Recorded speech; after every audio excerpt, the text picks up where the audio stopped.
Hi guys, welcome to Easy Peasy Gardening. I'm your gardener friend Ruchi, and today we are going to talk about a beautiful flowering plant called Portulaca. So if you look at this, they come in really bright colors, red, yellow, magenta and white also. I don't think I have white in this mix. So they're drought tolerant, and they don't really need much care, So once you plant them, they'll just grow happily and they look so beautiful in your garden. They just brighten up your garden. So there are two main ways of propagating them. One is through cutting, and the other one is from seeds. So I got a few cuttings about 2 months ago and planted them in this planter. They were all like 1 or 2 inches tall, and within 3 weeks, they grew this much. Some of them now have buds and flowers are coming, so they grow really fast. So I'll show you how to grow it from cutting. So here I'm cutting one stem, as you can see. And now in this planter, there is some space here. So I'll just dig up a hole and remove the leaves from the bottom of that stem and just put it in.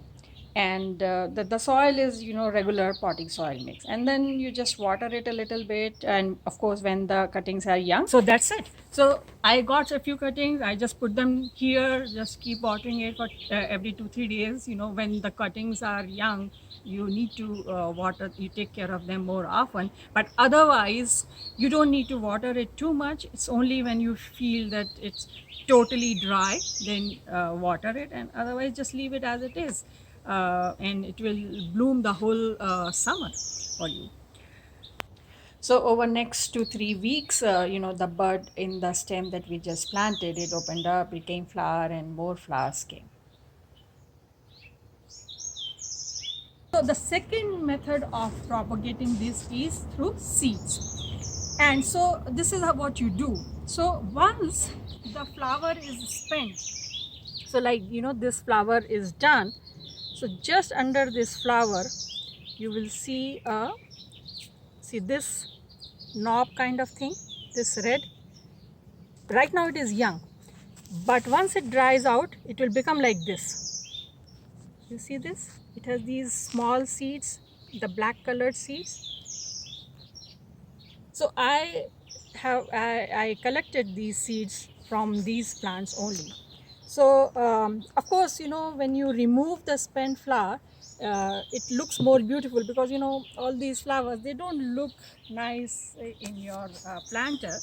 So sometimes I just take them out, and sometimes I just leave them and let them dry, and when they are dry enough, then I just pick that knob, the dry knob, and inside there are these very, very, very tiny seeds, and in the next season you just scatter them on the soil, and then they'll grow in plants. And if you just leave it as it is, so suppose you didn't want to do anything with the planter, you just leave it as it is, and once these because these are annuals, so they'll die down, you leave them somewhere in the corner, and next spring they'll start to grow new plants, because the seeds would have gone into the soil. So that is another way of doing it. So this plant actually doesn't need any fertilizer also. You can add some fertilizer, of course, that will help in the blooms, but actually it doesn't need. So very little water, lot of sun, and very little fertilizer, if at all. And that's it. You have very nice bright spot in your garden. So I hope this video was helpful to you. If you have any questions, leave a comment and I'll try to answer as soon as possible. If you like this video, press the like button and subscribe to our channel. And I'll see you next time. Happy gardening. Bye.